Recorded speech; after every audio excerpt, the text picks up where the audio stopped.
Well, welcome to episode 28 of the David and Hillary Show. And as you can see, we're both here, kind of. Hey, babe. Yeah, so this is not what we expected, and especially kind of weird slash funny that we're having to. Well, I'm trying to keep the glare off your screen, but we were supposed to finish up our marriage series today, and now my spouse is not able to be here. So But I have not abandoned you. It's for a good cause. that's right. That's right. Tell the people what you're doing. All right, well, this week I am babysitting one of our grandbabies. His parents had to be out of town for a few days, and so they asked if I could come and stay. So Yep. my days have been full of diapers and bottles and the occasional episode of Bluey. Right? Yeah. Well, I've been there part of the time, although I've had to work. But I've witnessed that you're doing a great job. So, Aw, thank you. They gave me a really great schedule. They planned everything out. I just didn't see on the schedule when I was supposed to get a shower or get dressed. scary. I forgot how hard it is to be a mom. Yeah. Well, I don't know how you forgot that, but our youngest is almost 23, so I guess that's kind of Yep, what happens. yep. Well, thanks for joining us for a little bit. I guess I'm going to have to try to do the rest of this solo, but I appreciate you chiming in and letting people know why you're not here. Well, I believe in you, and you know what? You've got this. Well, thanks. With that in mind, I guess let's do this. All right.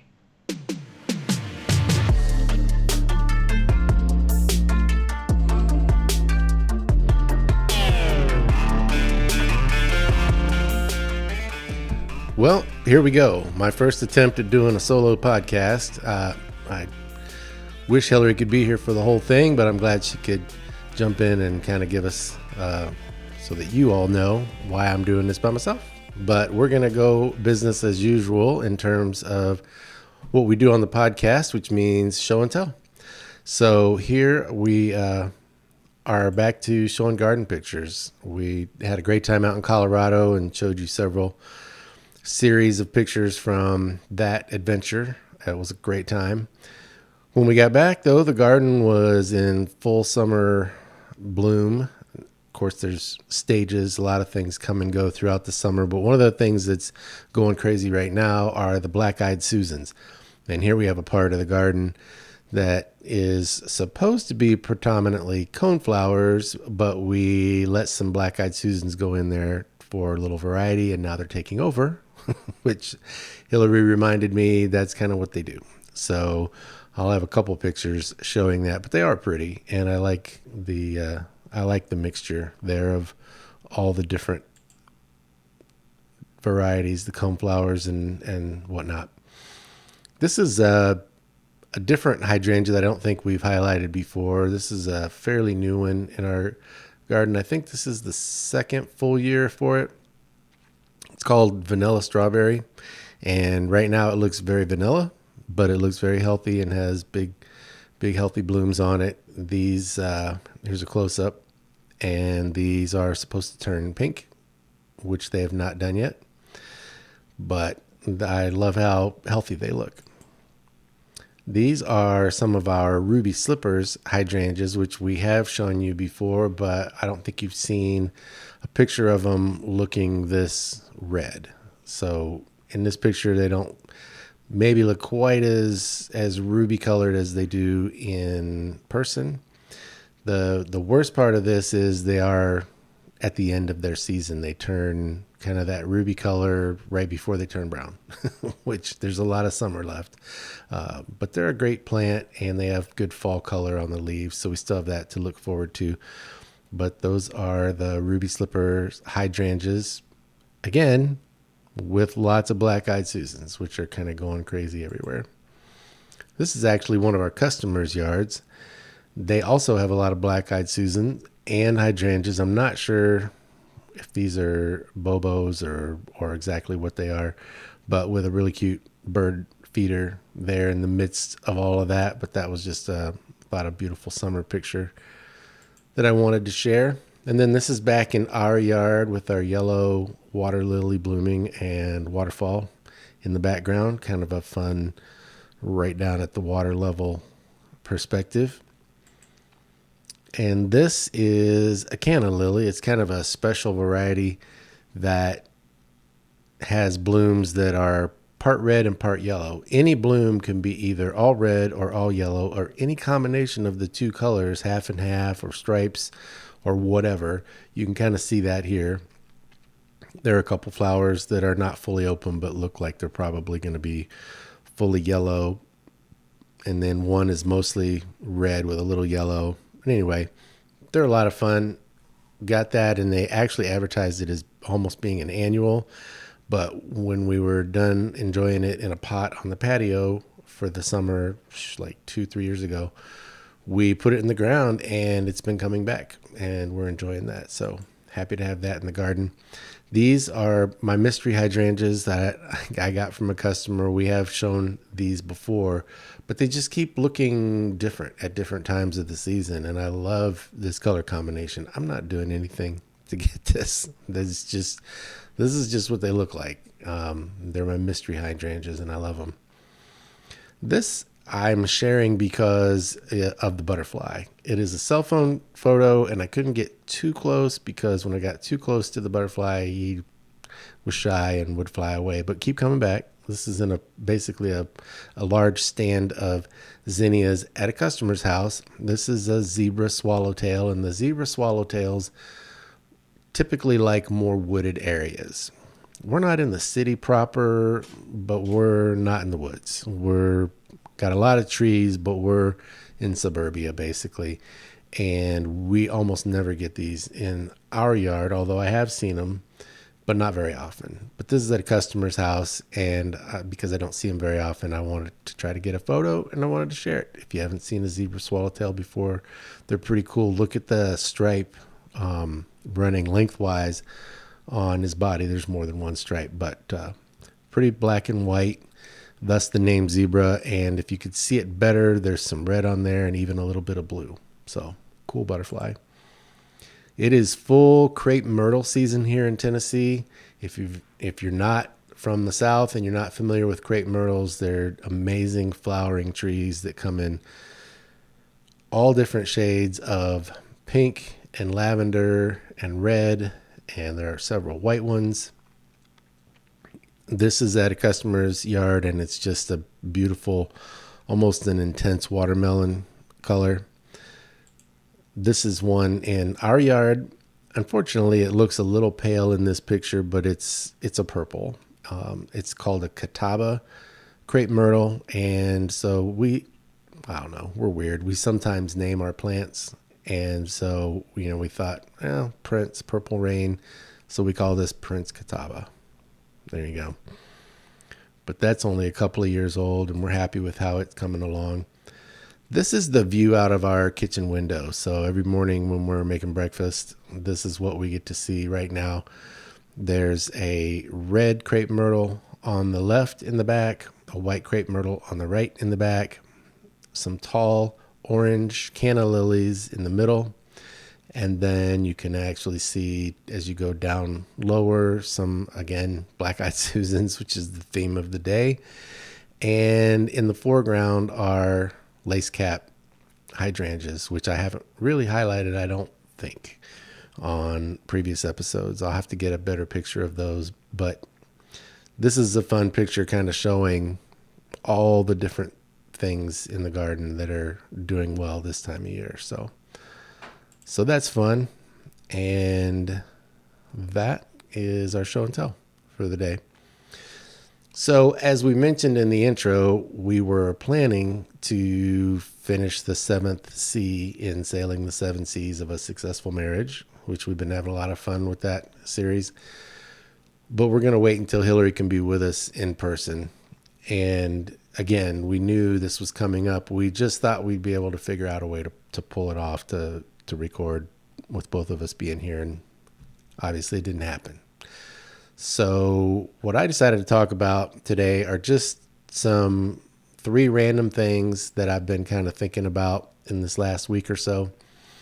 And I'm going to start with kind of taking off from talking about the garden photos and the show and tell. So what was our theme flower today? It was black-eyed Susans. So black-eyed Susans are beautiful. I love them. I think when you get a bunch of black-eyed Susans together, they're just an amazing golden color, and the black centers, they really stand out. They're beautiful. But as I mentioned, they do have a tendency to take over any area where they are. So they can kind of end up being too much of a good thing. We've actually seen them choke out other varieties completely. Like before we knew this, we would have some of this variety, that variety, and then also some black-eyed Susans. Well, over the course of 3 years or so, the black-eyed Susans would just take over, and the other varieties were nowhere to be found. They just choked them out. So that's not good. And even if you love black-eyed Susans, I mean, we like variety. We would like to have more colors and a variety of looks throughout the garden rather than just have one thing that's taking over, which, I mean, who wants that? That's crazy. So I just thought that might be something to think about. So what is it in your life that is kind of a black-eyed Susan? Maybe it started out being beautiful, but maybe it's too much of a good thing, or maybe it just doesn't feel like a good thing at all anymore. So it could be clutter, could be objects in your house or in your space, in your car, in your life, where you just go, I don't know, I've got this stuff that I don't need. I don't need all of it. I don't need as much as I have, or I just need to declutter. I need to scale down all my stuff. And maybe you could try to work some time into your schedule to work on that. Maybe this is a good reminder for you in that way. It could be habits. You might have some habits that are fine, but maybe you realize at this point in your life, you're spending a little more time on certain things than what they really deserve. Or they might not even be great habits. That somehow they kind of snuck in, and you realize, probably just need to get rid of that altogether. So you could be thinking about that. And I hate to say it, but sometimes we end up with people in our lives that, people who are a bad influence, or you're in a relationship that's not going anywhere, or whatever. I'm not going to go real far down this path. As a Christian, I want to love people well and be there for people that need help. But sometimes we find ourselves in relationships that we're just not able to help someone the way they need to be helped, or it's just not healthy. And so I'm just going to leave that at that. But that's something that you could think about. What are the black-eyed Susans in your life? And in our garden, I could tell you that I'm not going to let Miss Hillary get rid of all of them. But when we get a minute, when our schedule loosens up a little, we are going to be going out and digging them back and trying to contain them a little, so that they don't take over and just cause problems where they don't need to be causing problems. So you could think about, what are the black-eyed Susans in your life? Second random thing that I wanted to talk about. As you probably know by now, Hillary and I love movies, and we've been to quite a few movies this year. Our schedule's been so busy, we haven't been able to review as many of them as we would like. It's more work than you might think to put together a review and actually have notes and talk about it in a way that we feel good, that we know what we're talking about. But we have seen 4 superhero movies, and the last one we saw was Fantastic Four, and it made us we did this in the car on the way home, actually, from seeing Fantastic Four. So, well, how would we describe those 4 superhero movies, and how would we rate them? Not so much with a score, but just in order. And so I thought I would do that for you based on what Hillary and I talked about. And I'll start at the bottom. Excuse me. So of the 4, we thought number 4 was Captain America: Brave New World. Of course, that had Anthony Mackie and Harrison Ford in it, 2 really good actors, and they acted well in that movie. We watched it twice, and we just didn't like it. And it's hard almost to say why, which is weird because I always want to analyze why I like something, why I don't like something. I like to have reasons to back up my opinions. I think the best thing I could come up with is it probably needed a better script and it probably needed better directing. It just seemed like a tired trope. And however good actors you threw in there, it probably just wasn't going to be that great. So if you haven't seen it, but you were thinking, oh, I missed that one. I need to watch it. I don't think it's still in theaters, but if you're going to watch it, I would definitely stream it and not pay the theater price. It's up to you, but there's just nothing special about it that really stands out. We kind of don't recommend it. It's not immoral. You know, we try to give content warnings in our movie reviews. It's not that the sex and nudity, there's none of that really. There's no, it's typical superhero violence. If you can handle that, there's nothing to worry about there.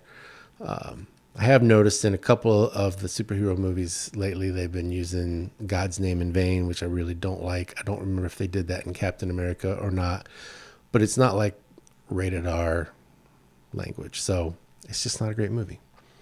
Number 3 for us was Superman with David Cornsweet, Rachel Brosnahan, and Nicholas Hoult as Lex Luthor. Rachel, of course, was, I was not even going to do that because I was going to draw a blank. Lois Lane, of course.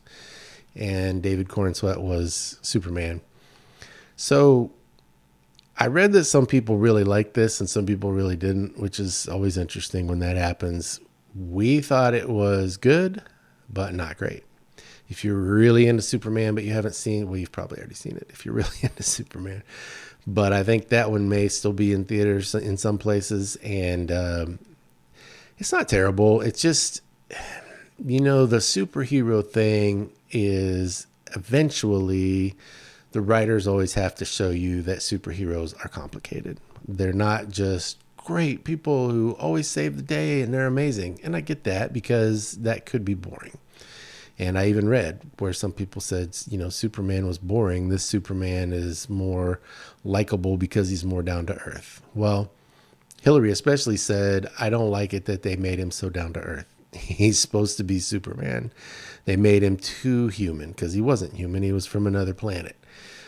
I thought they took away some from his powers and his high moral standards that are kind of traditionally associated with Superman. Not a lot, but just enough. I guess they were doing that to try to make him relatable. We felt like whatever they were trying to do, it wasn't a bad movie, but it wasn't a summer blockbuster movie where you go, yeah, that was great. Everybody should see it. This is really not a spoiler, but at one point in the movie, buildings are just falling over and things are crazy. And of course, and that's such a standard thing in superhero movies. The world is being destroyed by a bad guy or an alien or a monster or whatever. Again, I'm trying not to do spoilers, but if you take this seriously and say, well, I'm going to completely believe your movie, thousands and thousands and thousands of people are dying. And at one point, he just stops all of that in order to swoop in and save a squirrel from getting smashed by something. I'm like, bro, don't save the squirrel. Save 5 more people while you're trying to catch up with the squirrel that's running away from you.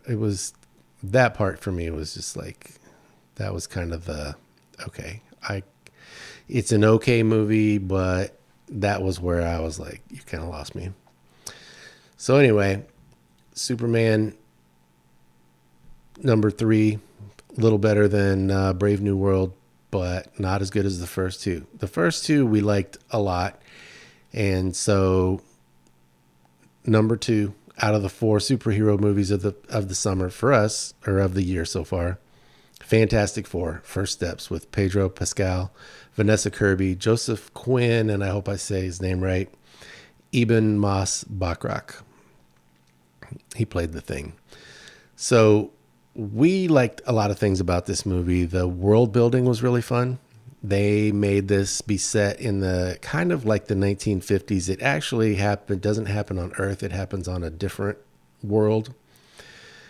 And they kind of make it like it's the 1950s, where a lot of the clothing and the styling, the furniture, the decorations, just the whatever, the machines, the record player, excuse me, and not exactly from our 1950s, but like they could have fit in the 1950s. And then some of the technology was much more advanced than what we would have had on Earth in the 1950s, but it was stylized like it was from that time. It was really kind of a cool conglomeration of combination of those things. And we thought that the movie makers did a really good job with that. It was just fun to see the creativity and how they did that part of it. We also loved that it was family centered. It was very much a family first attitude. The Fantastic Four are all, if you know the story, they're all kind of related. The Thing, not technically, but they kind of refer to him as family, basically. So family first, but also they still want to do their job in protecting their planet, and they're very serious about that. I thought that was a good focus and a good balance the way they did that. The characters were super likable, and the fight scenes were not overly long or predictable. They were in there, but it really was a great story that had you engaged and kind of had you wondering, how is this all going to work out in the end? It just felt like it was a really well-made movie. So we liked that one a lot. But first, number one for us in 2025 so far in terms of superhero movies was Thunderbolts with Florence Pugh, David Harbour, and there were several others. There's actually quite a few in this group of Thunderbolts, but those were the two main characters, really.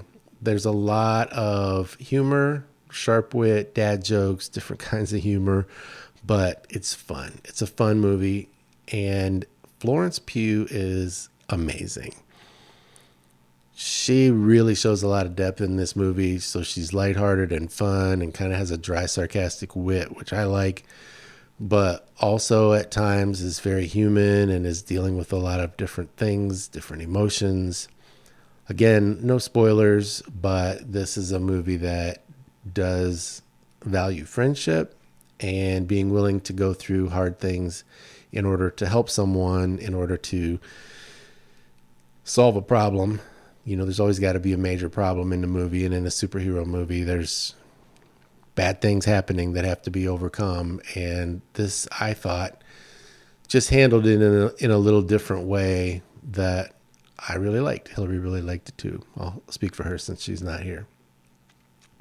Well, the bottom line in thinking about superhero movies these days and how they're done and what we liked and didn't like about them is, you know, you can only show us so many different ways to have a fight scene. You can only show us so many different ways to destroy a city. We already know before the movie ever starts, there's going to be good guys, there's going to be bad guys, there's going to be fight scenes, there's going to be things that get destroyed, things that get completely torn up. But you can only show that so many times in so many ways. And I think that was part of the problem with Captain America Brave New World, was they were trying to impress us with the way they tore a bunch of things up. But it's like you're just sitting there going, dude, I've seen all this before. Maybe not those exact buildings or that exact character, but you're just kind of like, oh, okay, been there, done that. What we really want is a good story. We want good acting. We want good movie making. All the things. Directing, cinematography. As much as you can make this not just be a predictable superhero movie, that's what we want. The storytelling, I think, is more important than it's ever been. Tell us a good story. Make a good movie. Wrap it in a cape if you want to, but don't use a familiar logo or a familiar face to hide a so-so script or a meh story. because we're more sophisticated than that. We've seen 50, it feels like, I don't know how many really, but superhero movies in the last 20 years. So you can't really impress us with a fight scene or CGI or however you're doing the special effects now. We want a good story. So we're just not as easily fooled as we used to be. The audience is more sophisticated. So that is basically my take on superhero movies for 2025 so far. And just a quick recap, we thought the Thunderbolts was the best. Fantastic Four was great, but just behind them, Superman was good, not great. And if you haven't seen Captain America Brave New World, feel free to skip it. All right. So the third random topic that I want to discuss with you is, what did I learn in church this week? I thought our pastor had an especially good message, and he pointed out some stuff that, when I say what did I learn in church this week, it's not that I've never heard this before, but it was a teaching that I really like, and it was a good reminder. And as obvious as it sounds, especially if you are a follower of Christ, if you've been to a lot of church services and heard a lot of sermons, you're kind of like, well, yeah, this is pretty obvious. But it's a good reminder, and I enjoyed it. So in Acts 19, 26 and 27, really, it's a little more before and after that, but there's this whole story of how there's a silversmith in, I didn't write that part down. Okay, so there's a silversmith in the Bible named Demetrius, who was worried about losing his livelihood because he and this group of craftsmen were making a lot of money making idols of the particular god that they worshiped in that area of the world. And Paul came in and said to them in verses 26 and 27, basically, of Acts 19, that gods made, small g, gods made by human hands are no gods at all. Well, that's a good way to get people angry if they are believing that. If they're, you have craftsmen that are making the gods, people that are buying them, setting them up in, places in their home or wherever, worshiping them. That's part of their religion. It's important to them. And then someone comes in and says, this isn't even a real God. I mean, how could it be? We got guys over here that are making these by the dozens, the hundreds, the thousands with their own hands. How could that be a God? How could that entity have any power? They're gods made by human hands aren't gods at all.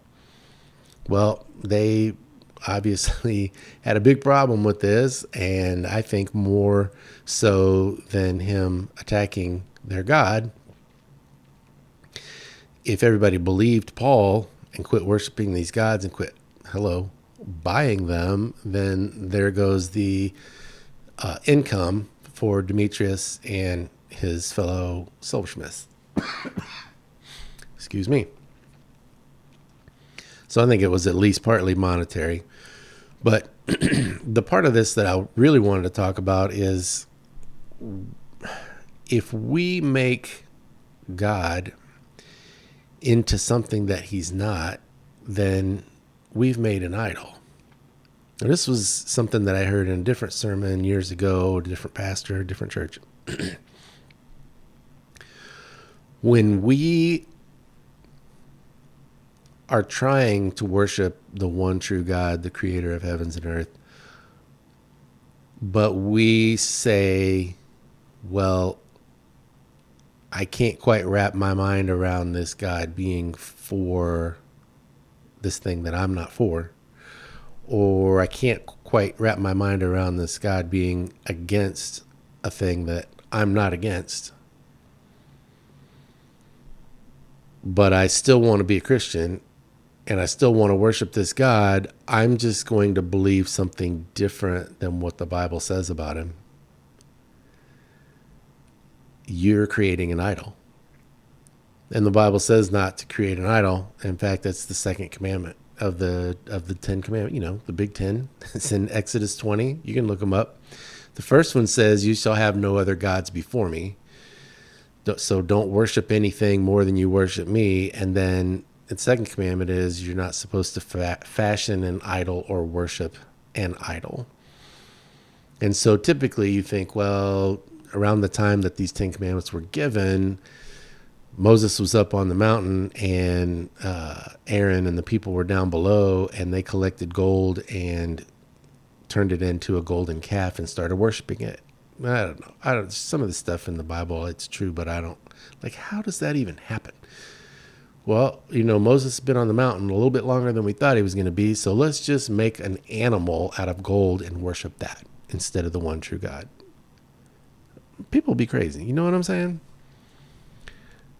So, but what we're doing when we're saying, I don't like the attributes that I'm hearing that are associated with the God of the Bible, so I will call myself a Christian, but I will change what I think about that God.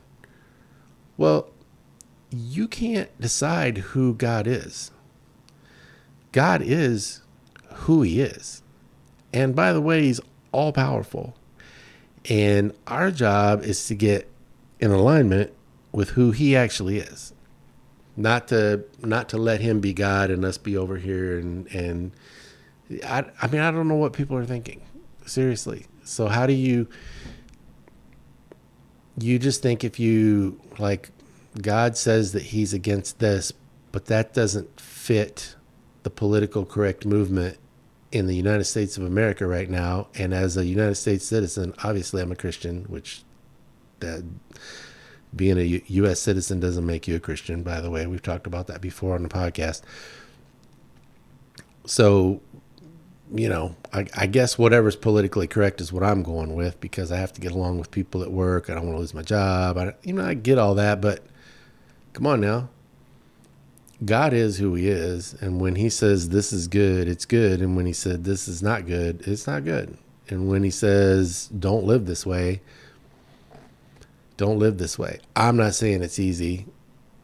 I'm not perfect, but I just think it's a great reminder that if we try to make God be something that the Bible tells us he's not, or make him not be something that the Bible clearly tells us that he is, then we're actually fashioning an idol.